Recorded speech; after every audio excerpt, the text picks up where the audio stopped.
absolute favorite topic. So I'm going to jump right into it. You're going to be working alongside me. So if you're not ready to like write and read and think, I would definitely say come back to this later on, do the earlier lecture and come back to this later. So the first thing I'm going to have you do is I'm going to have you go to the course. And I want you, it's going to be right here under race and mental health. All of this will be available to you. And you're going to see this. So you don't have to turn this in. So I'm not going to ask you to edit it necessarily. It would be cool if you did. If we were in person, I would have you edit this. But even if you just write this down or take a note, go ahead and mark down your category for each of these. So on the second page, I have examples and different, definitions or such if you need it, but your sexual identity, nobody will see this. Your religion, neurotypicality. So for example, that would be neurodivergent or neurotypical. If you don't know what that means, I've been using the term. So the term for when someone's brain processes, learns, and or behaves different from what's considered typical. Your age, first language, SES, ability, sex, gender, race, national origin. Okay, so the reason I had you do that is just so you could see that you're not just one identity. You have all of those identities and they're all alive at one time. So this is my first, I have so many diagrams for today. This is my first one. So, and again, you have intersectionality part 2 next week. This is just the primer that you need to do your assignment. We'll get more specific next week in terms of like mental health. This is like the intersectionality, primer. And so I want you to imagine that you're here at the very center of this circle. You have your race, your ethnicity, your gender identity, your class, language, religion, ability, sexuality, mental health, age, education, body size, etc. And so here you are at the middle, but we all have different identities. And so Kimberly Crenshaw, who coined the term intersectionality, says intersectionality is a lens through which you can see where power comes and collides, where it locks and intersects. It is the acknowledgement that everyone has their own unique experiences of discrimination and privilege. And so even though, there's you, the individual here at the center, at all times, all of these identities are co-occurring at the same time. And so you might have heard somebody say, well, I can't be privileged, I'm poor. And well, what we can see here in this diagram is that your class, number 4, this little circle, could be disadvantaged. But perhaps racially or sexually, you do have advantage. And so because you have all of your different identities, it's possible, and it's the reality, that you are privileged and disadvantaged simultaneously in different ways. And so intersectionality then is the different ways that different identities intersect with each other to create unique lived experiences of advantage and disadvantage. Kimberly Crenshaw developed this as a response to the positionality of Black women in civil rights law. And so what happened was that there was a Black woman who basically tried to sue her corporation because Black people were being, hired and treated okay, and like the manufacturing sector. But because she was a woman, they wouldn't hire her. Women were being, hired in like the secretarial sector, but they were white women. And so as a Black woman, it wasn't that it was a Black issue or a race issue. It was specifically as a Black woman, there was nowhere for her to go. And when this woman sued, the judge told her, you have to either pick one, Black or race or gender. Are you saying you're being discriminated against on race or gender? And her claim was it's both. The Black men are being hired and the white women are being hired, but the Black women are not. And so Kimberly Crenshaw heard about this case and developed the term intersectionality. And so this disrupts the tendency to treat race and gender as mutually exclusive categories of experience and analysis. And so basically the takeaway is that systems of power are interactive. And that's what we'll see here. So again, here you are at the center, your individual identity. You have your gender, your sexuality, your religion, your race. And then on the outside, you have all of these systematic and systemic forces acting on your identity and your categories. And so racism impacts the occupation that you're in. Ableism impacts your educational experience. Are there wheelchairs? How many steps are there? Ageism can impact your social capital. Homophobia can impact your experience, your place of residence. And so, yes, you are you beautiful flowers, you at the center of this. Are you all of your unique idiosyncrasies. However, you're also all of these identities, which are influenced by all of these social forces at the same time, because systems of power are interactive. And so the beginning of this is that there's a long history of intersectional thought in Black feminist thought. So the term intersectionality is new. That was developed in the 1980s. However, the idea that racism intersects with other systems to uniquely disadvantage some groups more than others has a long history. Kimberly Crenshaw wasn't the first person to say, hey, I'm not just Black or a woman, I'm a Black woman and there's something going on there. But Kimberly Crenshaw was the one who said intersectionality as the term. But even historically, Black women have always been, as early as we can remember, confronted with both a woman question and a race problem. And so the woman question is 19th century shorthand for talking about full inclusion of women who are entitled to property rights and all other rights attained to citizens. The race problem then was 19th century shorthand for discussing Jim Crow segregation. And so Black women have been confronted with both the woman question and the race problem. And so I'm going to show you a video to bring us a selection. And I want to say that it's a portrayal, it's a depiction, it's a little bit exaggerated, but I like this organization, so I try to show their video because I want to support what they do. Piece on an enactment by our sister Sojourner. Well, children. Also, the captions are really, really bad. I'm going to leave them on, but the captions are bad. If you need them, I can try to get some stronger ones for you, but they're pretty rough. Well, there's so much racket. There must be something out of kilter.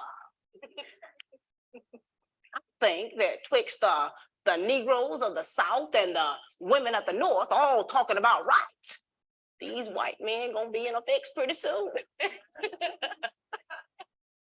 But what's all this here talking about?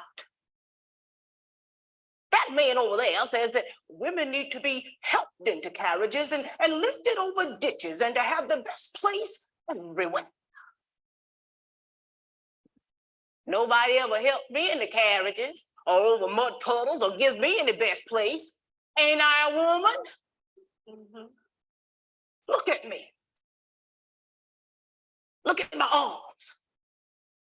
I have plowed and planted and gathered in the barns, and no man can head me. And ain't I a woman? I could work as much and eat as much as a man when I could get it, and bear the lash as well. And ain't I a woman? I have borne 13 children and seen most all sold off to slavery. And when I cried out with my mother's grief, none but Jesus heard me. And ain't I a woman?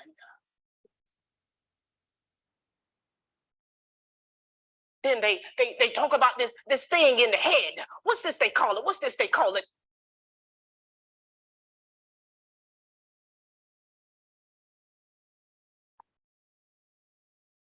Okay, so why do I show you that? Because even in the 1800s, this conflict between, well, women are supposed to be, these dainty creatures that need helped, but nobody helps me. Motherhood is sacred for women, but all my children got stolen, but ain't I a woman? And her point was, well, I'm not just a woman, I'm a Black woman. And that specifically, those identities together create unique disadvantages. And so intersectionality, albeit by a different name, she never said intersectionality, has been around for at least nearly 2 centuries. And so, as I said, it's been around for quite some time, what's called quote unquote proto-intersectional thinking. I'm not gonna quiz you on these specifics, but my point, the takeaway is that, and I might ask you a general question about this, but I'm not going to ask you to memorize years or anything. But the takeaway that you should understand is that throughout history, this has been talked about within Black feminist circles. And so Mary Church Terrell talked about the double handicap of race and gender. Pauli Murray, and I love this, Jane Crow as a twin evil of Jim Crow. We think about Jim Crow, what about Jane Crow? Francis Beale talks about double jeopardy, the Black woman as a quote unquote slave of a slave. The Combahee River Collective, which said that, quote, major symptoms of oppression are interlocking. The synthesis of these oppressions create the conditions of our lives. Deborah King introduced triple jeopardy of not just race and gender, but race, gender, of class, and then extended that to Native American, Chicana, and Asian American women. And then we have Patricia Hill Collins, I call her PhD, Patricia Hill Collins, The Matrix of Domination. And so she had thought of it earlier.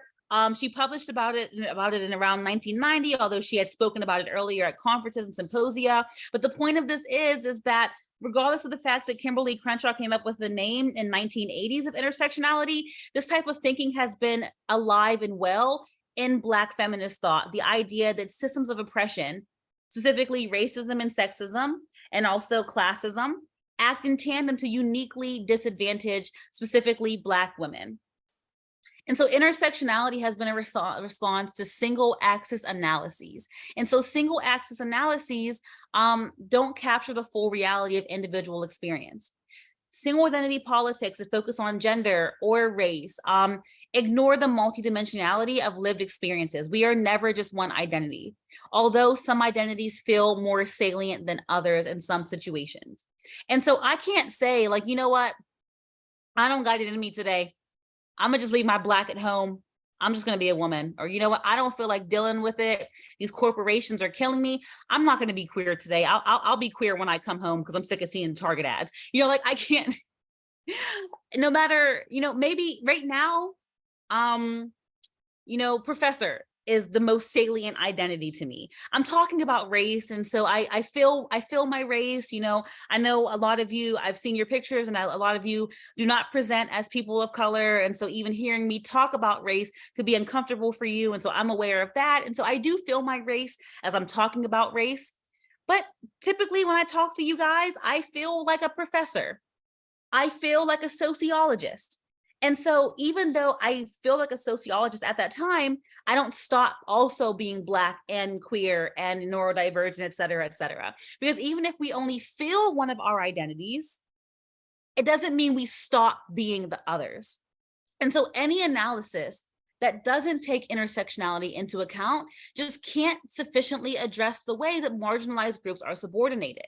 And so when we think about the world, how the world is constructed, when we think sociologically, it's important to account for these multiple grounds of difference. So if we think politically, just as an example, so women of color are situated within at least, not even including sexuality, class, ableism, neurotypicality, just thinking about race and gender. Women of color are situated in at least two subordinated groups that frequently pursue conflicting political agendas. So when we think about feminist spaces, they're typically considered to be quote unquote race neutral. But these spaces tend to focus on gender, and Black women are expected to put race first. Black women are expected to put gender first in feminist spaces and race first in racial spaces. And so I remember the feeling of going to, like Black Student Union when I was like attending such groups. And I wouldn't really talk about gender issues as much because the focus was on race. In feminist spaces, talking about race can be seen as quote unquote distracting. You have to put your gender first. If we think about differences in those political agendas within those feminist spaces, think about, the whole beginning of feminism, the right to work, the right to get out the home, the right to be more than a mother, the right to also get in the private or the public sphere. Well, think about it. Black women and poor women were always working. It was middle class and rich white women who were begging for the right to go work, which is fine, and they're right. And I am so happy we have that. But let's celebrate those advances and acknowledge that there are many women many groups of women who were always having to work. We're staying in the house no matter what the husband thought, no matter how he felt about his gender, they didn't have a choice. The woman had to work.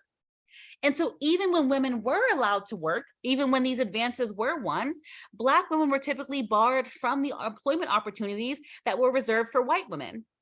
And so while there were Black women were always working from the time they were entered the country and were actually brought, Black women were brought to the country to work at the same time that white women were legally not allowed to work. And so as white women are fighting for the right to work, Black women are fighting for the right to not have to work. And then whenever white women win, luckily, thankfully, the right to work, those jobs, those women jobs, then went to the white women. And so Black women are still working, and they're working in the crappy jobs. If we think about current day feminism, because that's the beginning of feminism, the right to work, that's kind of what it was about. Think about current day feminism. What's it about now? Typically the right to choose. But the right to choose what? The right to choose, if I say that to you, now you might have a sense of where I'm going. If I would have asked you at the beginning of class, at the beginning of the semester, this would have worked better. But if I were to ask, you know, what does the right to choose mean? You'd probably say abortion, the right to have an abortion. And so the way that we generally understand the right to choose or reproductive politics in America is the right to not have children. Historically, though, for Black women, their pregnancies have been persecuted. And so infant mortality rates are extremely high, relatively speaking, for Black women. Deaths while giving birth, much higher for Black women. Being given treatment for pain, for pregnancy disturbances, much less attended to for Black women. Throughout history, you know, Planned Parenthood, Margaret Sanger was a eugenicist, meaning that Margaret Sanger got support for that was the founder of Planned Parenthood, sorry. Margaret Sanger was a founder of Planned Parenthood. Margaret Sanger was able to get support for what was completely super radical, like radical as hell at that time. She got support from all of these stuffy white men to give out birth control to women because she argued that by giving out birth control, they would stop undesirables from reproducing, the feeble-minded, the lower class. And so historically, I mean, even still, and again, you're like, oh, professor, she lying again. I'll give you sources. Even today, I think it was Arizona, like literally in the past like 10 years, I'm not even kidding, probably more recent, like prisons are still sterilizing women, primarily women of color. There's been a history of women of color, even, you know I keep skipping around, but like the idea is like there are so many. I told you, I gave you a heads up. I get really excited about this stuff. This is my favorite topic ever. If we think about, you know, CYS, what does Jersey call it? Is it CPS? The Child Protective Services, Child and Youth Services, DIFUS. I know there's different names for it, but in Pittsburgh, it's, you know, CYS or CPS. So the people who come and take the kids away if somebody calls and complains about the kid's living condition. If you have the same exact situation, let's say there's not necessarily neglect, but the mothers are working, it's a white mom with a kid and the Black mom with a kid, and they're both working, you know, 18 hours, and, you know, a neighbor calls and says that kid's being neglected. I haven't seen the mother home. You know, the kid's still wearing PJs at 4 p.m. And the Black mother, and there are studies that show this, I can give you proof, that the Black mother is much more likely to have her children taken from her, even if her and the white mother are doing the exact same thing. It doesn't have to be hitting the kid, can literally just be, you know, she's working a lot. We don't know if the kid's being taken care of. We think that the 9-year-old is watching a 3-year-old and that's illegal. And, you know, it's all it has to be is one phone call. And that one phone call could lose a Black mom her kids, but the services, the system tend to give the benefit of the doubt to white mothers more. And so when I talk about the right to choose, the way that we understand it today in race neutral feminism is the right to have an abortion, the right to not have children if you don't want to. Historically, Black women have fought, not just Black women, but women of color have fought for the right to have children. The only reason we have the birth control pill is because it was tested on poor Puerto Rican women who could not read and write what they were signing. The field of gynecology was literally based on testing on enslaved Black women. And so while, you know, the long-acting contraceptives, like the Norplan, I believe it's called, that goes in the arm, the patch. Sorry, it's my dog in the background. Those long-acting contraceptives are more likely to be given to Black women, whereas white women are more likely to be given short, like the birth control pill, which you can stop taking that today, you can be pregnant a week from now. And Black women are more likely to get things that control their fertility for much longer. Okay, one more thing, I swear I'll move past this. I know a white person, assigned female at birth, gender fluid person, at the time of this story, was presenting as and identifying as a woman. And her doctor, using her they use different pronouns. They're okay with they, with he, with she, so don't think that I'm misgendering. They are just genuinely comfortable with me using different pronouns for him. They're very comfortable. Okay, so at the time, I'm gonna refer to how the doctor was seeing them. So the doctor sees this white woman from the doctor's eyes, and she says, I want to not have kids. I want my tubes tied. The doctor refused to do it and said, you're young, you're beautiful, you're fertile. I'm not doing this procedure. Think about it more and then come back. History would show us that if it were a Black woman that came in, the doctor might be more likely to say, yeah, well, we'll tie them tubes up for you. And Black women are frequently encouraged to have their tubes tied. A tubal ligation, sorry, I'm using slang, to have a tubal ligation. So all of this is to say, when we think about feminism, it's typically an impetus to put race aside and put gender first, despite the fact that gender and race act together simultaneously to influence the lives of Black women. The beginning of feminism, the right to work, Black women were always working. And whenever women did win the right to work, white women typically got the jobs. Now, feminism is largely focused on reproductive politics, the right to choose. That typically means the right to choose to have children.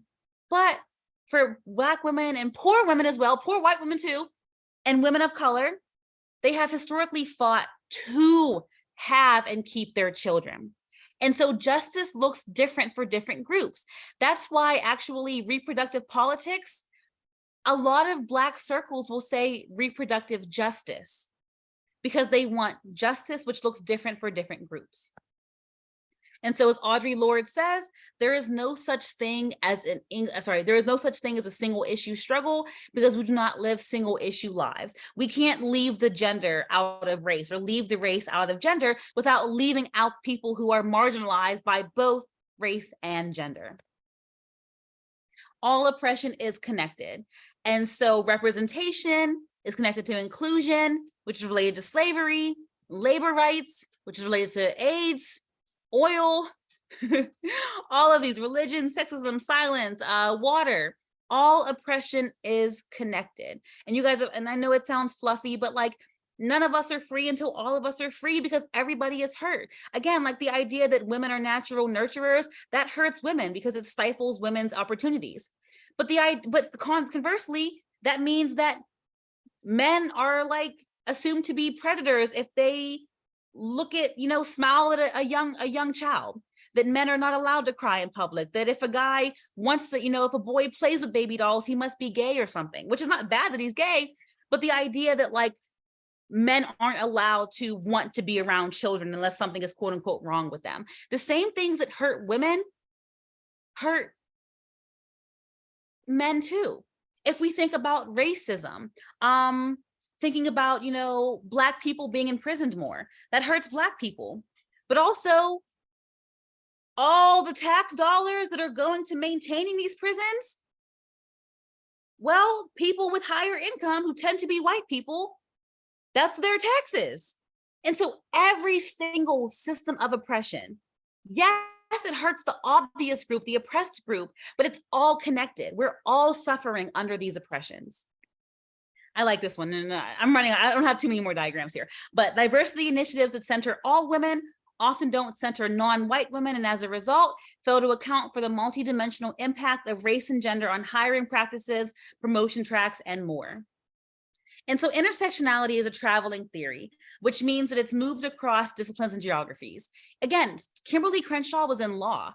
Here I am in a sociology of mental illness class, like completely rambling and ranting about this theory. that was not even in my field at all. It's talked about in race theory or in race classes, obviously gender classes, psychology classes. I mean, it's really moved around a lot. And because of that, we have different understandings of it. Many of the interpretations of intersectionality have moved away from gender and race and now encompass sexuality and class and ability. And as you've seen, I use intersectionality that way. I'm talking about race and gender because I want you to understand where this came from. And I also acknowledge this theory is so important and it applies to other identities as well. But recently there's been this argument that if all oppressions mutually construct each other, then we're all oppressed in some way by something. And my response is, yes, I do think that we're all oppressed. And I think we're all advantaged and disadvantaged in some ways.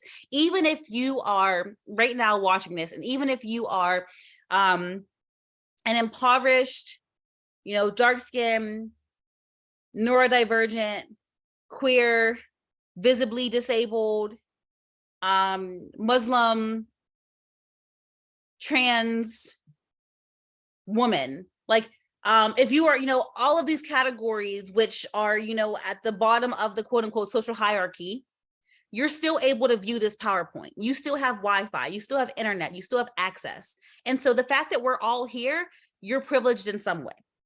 The fact that you're even listening to me right now, that's a privilege. It's a privilege.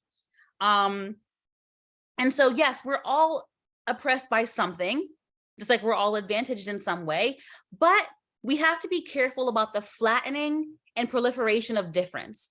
So some oppressions are more disadvantageous than others. So think about the Kardashians. Okay, I'm not going to say they were ever ugly because that's not fair, but they didn't always look how they look right now. We can all agree to that, right? They bought their beauty. Not saying they were bad looking, but the level of influence that their beauty has now, they bought. And so if I were to ask all of you, would you rather be pretty or have $1 billion? I really believe you're all going to go with the $1 billion, because I think we all know in this day and age that $1 billion that can buy pretty. And pretty might be able to get you, pretty can get you some money, and pretty can maybe get you, just a nice job as an accountant. But billions will buy you pretty. And so if we think, but again, why do I say that? Pretty is a privilege. Studies, then you might be like, oh, here she goes. Nope, I can prove this one too. Studies have shown that being attractive is being attractive is a privilege. We gravitate towards people who are attractive. Babies smile at people who are attractive. It has been scientifically proven that we gravitate towards people who have symmetrical faces. We smile at them more, we want to be closer to them, and we trust people more who we think are conventionally attractive. We want them closer to us, we want them to like us. And so it is true that just by being born into what's considered, conventionally attractive today, you are at an advantage. And you don't earn being pretty. You can make yourself prettier by adding, makeup and whatever you want to do. But in terms of the structure of your skull and face, you're born with that. And just by being born into a symmetrical face, you're going to have privileges that somebody who is not very attractive is going to have, because people are going to treat you better and want to be nicer to you and want to give you things. But also, being a billionaire, you can buy those connections, and you can buy that beauty, and you can buy the hair and the face, and you can buy all the makeup that Mac can make, right? If you got that reference, good job. And if not, just ignore it. I'm just being silly. The point, sorry, I get so excited over this stuff. You guys would all probably pick $1 billion over being born pretty, because you know that $1 billion can buy pretty, $1 billion can buy beauty. And so to say that, well, all privileges are the same is like saying that pretty privilege is the same thing as class privilege, but it's not, because the Kardashians use their class privilege to buy pretty.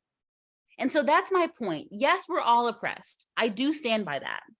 But I'm not saying that pretty privilege is the same thing as racial privilege, and that it's fair to say, well, I'm white, but I'm ugly, so therefore, I'm not privileged. Well, maybe you're not privileged according to your appearance, but in terms of race, there is privilege there.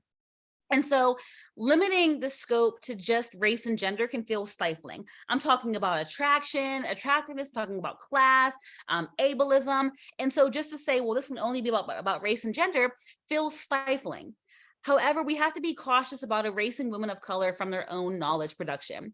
So this desire to move past race and gender feels like we're moving past discussions of Black women, basically taking Black women's ideas, rebranding them, and then leaving them out of it. And so in this class, we're going to use intersectionality to talk about all types of identities, but I don't want us to ever forget where this came from. And this did come from Black women, although we can apply it to other identities as well.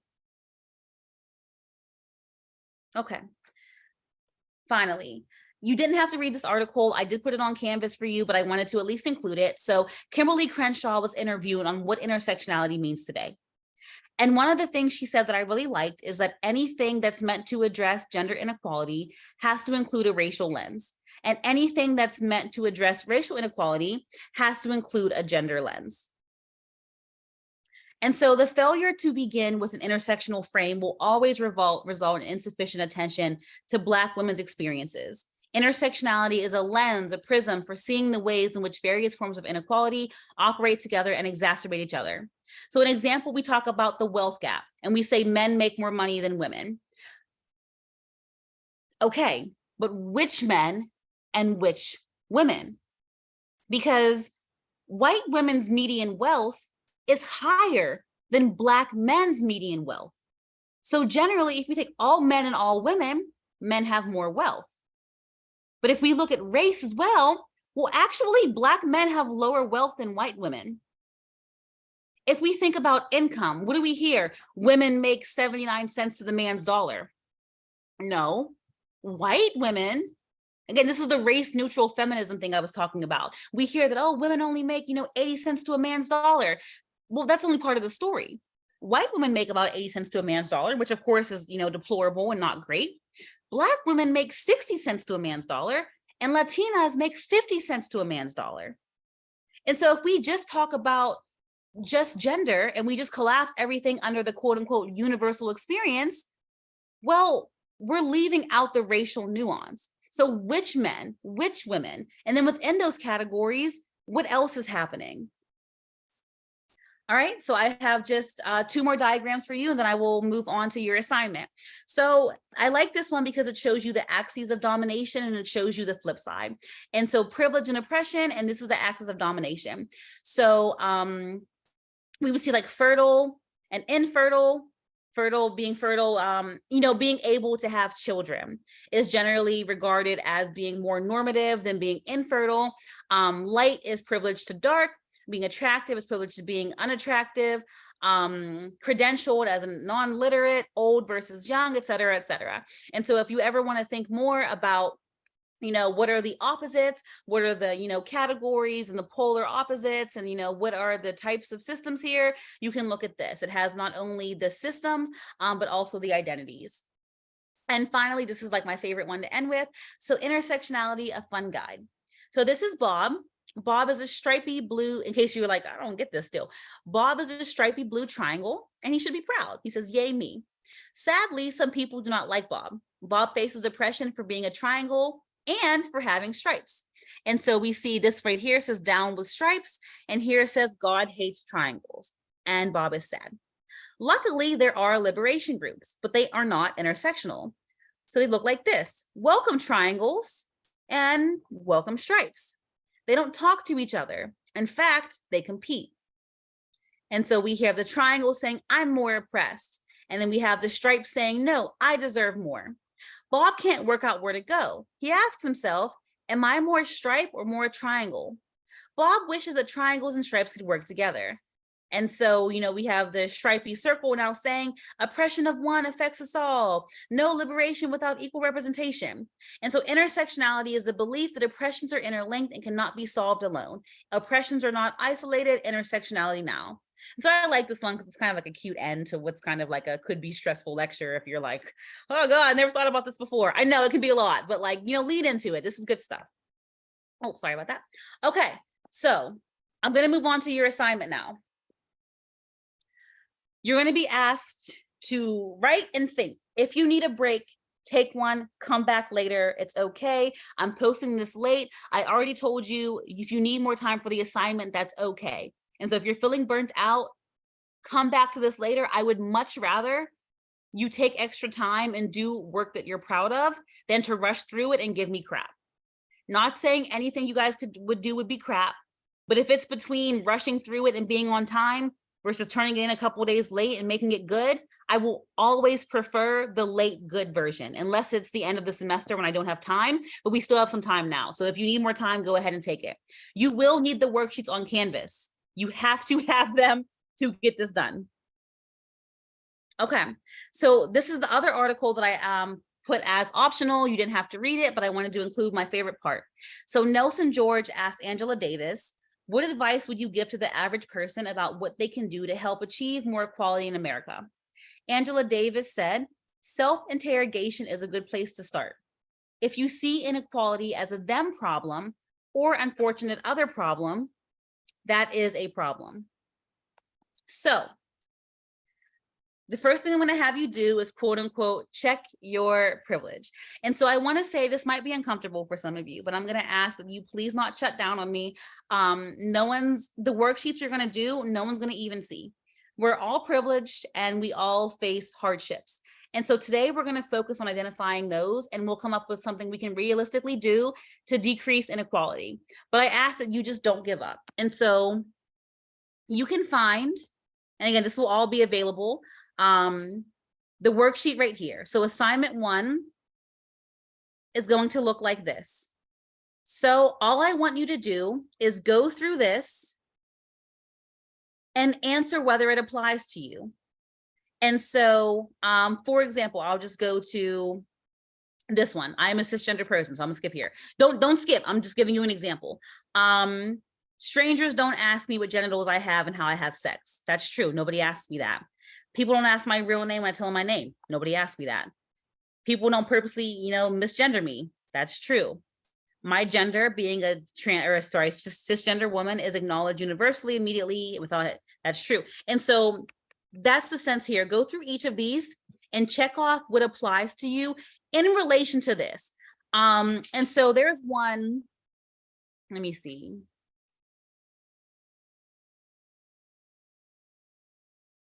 Let me try to think of an example.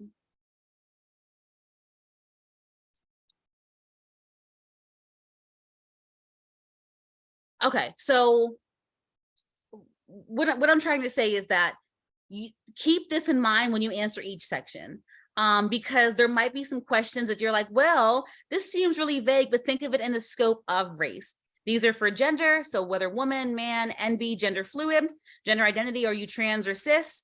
Your class, social class, sexuality, ability, neurotypicality, and religion. So just go ahead and fill this out. You're not going to have to actually turn this in, but you will have to do it. Okay? And so now that you did that, I have a few questions for you.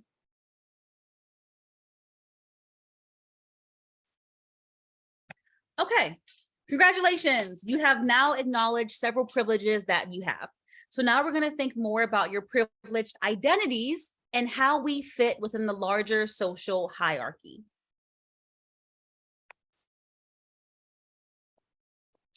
Okay, so now what I'm going to do, I want you to go to this, and I'm going to go with this one. There are other ones that apply to me, but just so I can show you guys. So for this one, I'm going to go with gender identity. So I'm going to go to worksheet 2. If you checked yes to at least half of statements for a category, write it below. Do this for all categories you checked off at least half of the boxes. And so let's say that I only checked off 2 for gender, hypothetically, just hypothetically. I wouldn't include that. But let's say I checked off 4. I would include that.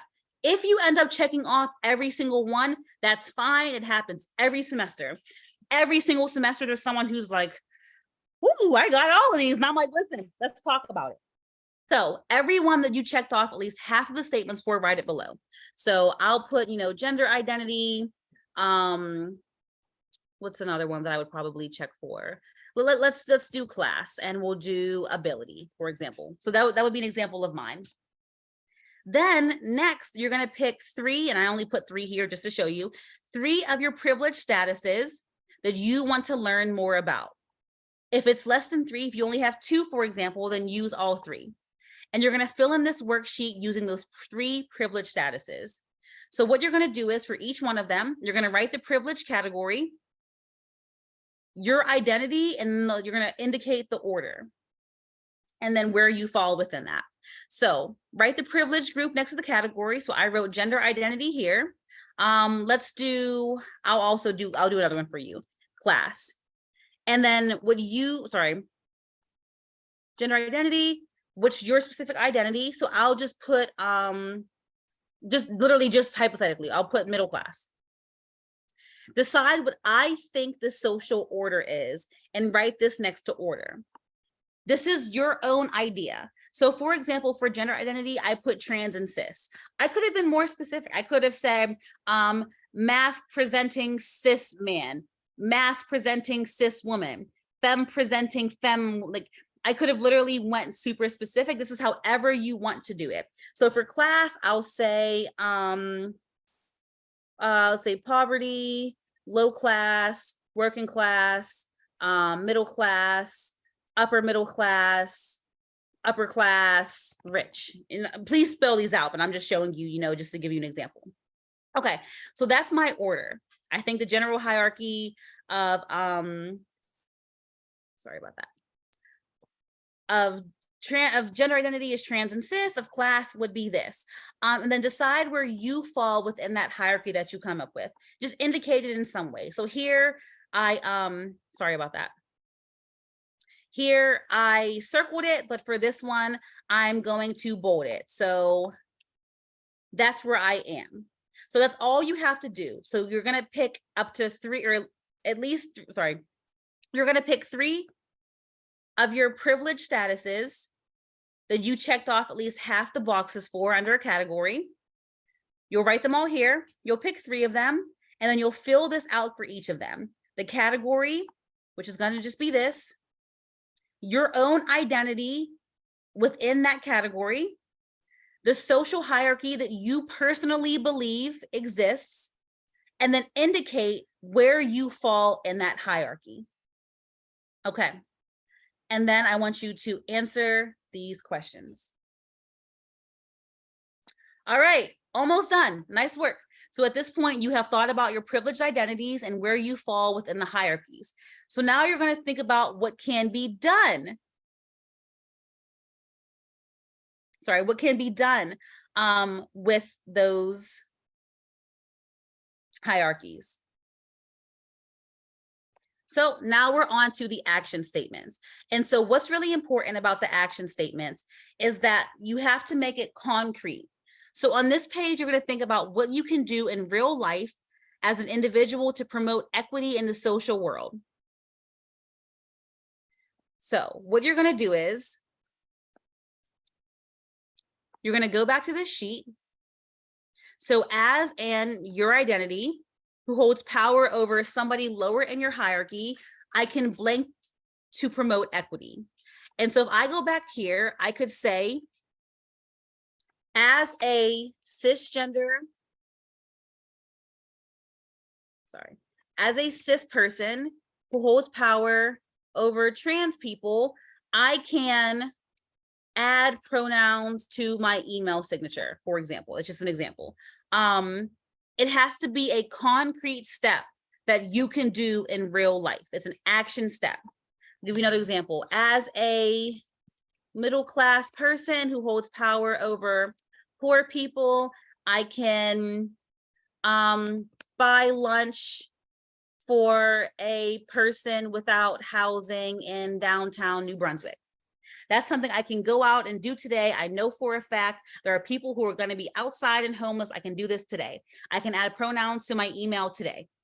So that's what you will be doing for the action step, what you can do about it. But again, to do this, you have to have already known your identity, and you're pulling it from here. So as in your identity, who holds power over The somebody lower in the hierarchy is going to come from this.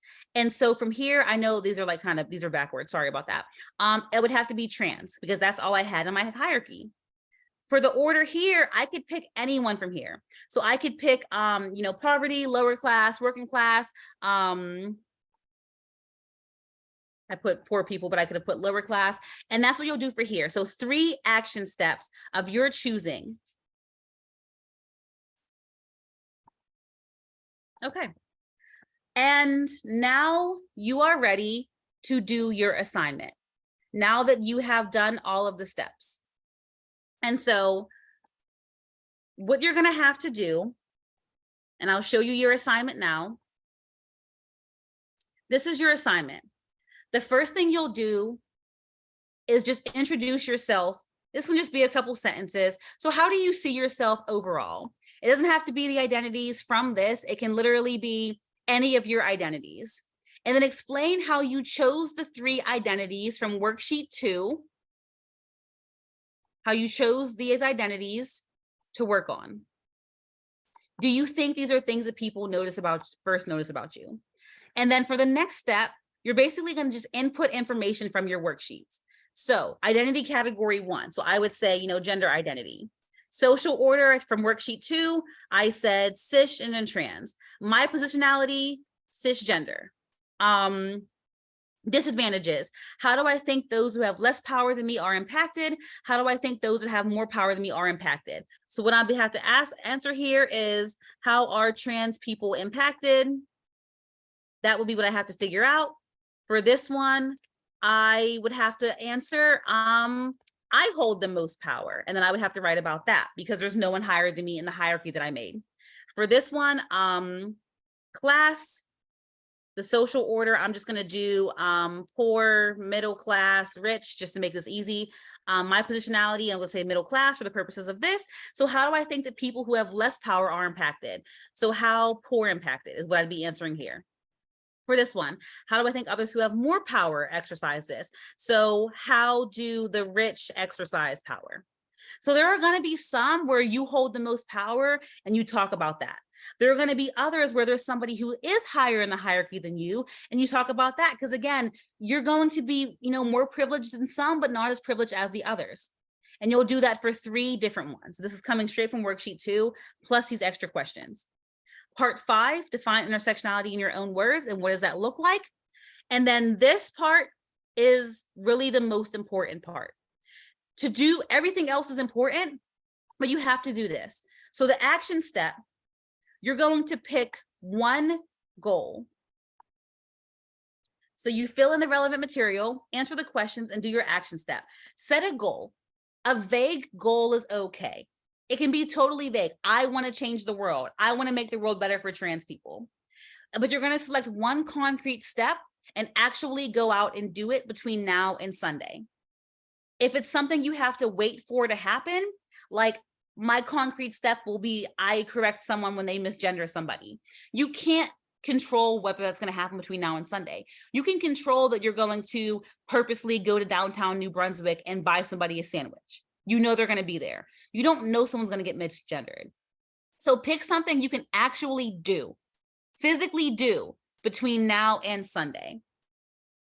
And so I want you to know that, like, every time I have you guys do this, I do this as well. And I always pick something that I'm able to actually do. So I'll give you an example. Again, as a privileged identity who holds power over blank, I can blank. So I have cis privilege. I learned that through worksheet 1. My goal then, my lofty, vague goal, is to help trans people feel like their gender identity is respected. So as a cisgender person who holds power over trans people, I can correct other cis people when they misgender someone. But I don't want to wait for that to happen. That's out of my control. So instead, I can add my pronouns to my email signature. That's something I can do right now. Now, if I were to say, as a cis person who holds power over trans people, I can treat them with respect and stop discrimination. I don't have power over that. I don't have control over that. So don't pick anything that's like this, that's way too vague. That could be your goal, but it's too vague to be a concrete step. This one right here, also too vague, but something like this, adding pronouns, reading an article, sharing a resource, all of that are things you can do right now. So I'll go back to your assignment sheet. So here you have to include the goal that you picked, one action step that you chose to do that, and then reflect on your completion of that step. Describe what you did in detail, what was it like for you, and what challenges did you have? Okay, so that is all I have for you today. Sunday assignment 4 is due. Take an extension if you need it. On Tuesday, we'll do intersectionality part 2. You have 2 readings on Canvas. On Thursday, we'll do mental health in the criminal justice system. You'll have 2 readings. One is from your textbook. We have not forgotten about the textbook. And then on Sunday, you'll have another, your final weekly assignment, and that will actually be a media analysis as well. Okay, if you need anything, let me know.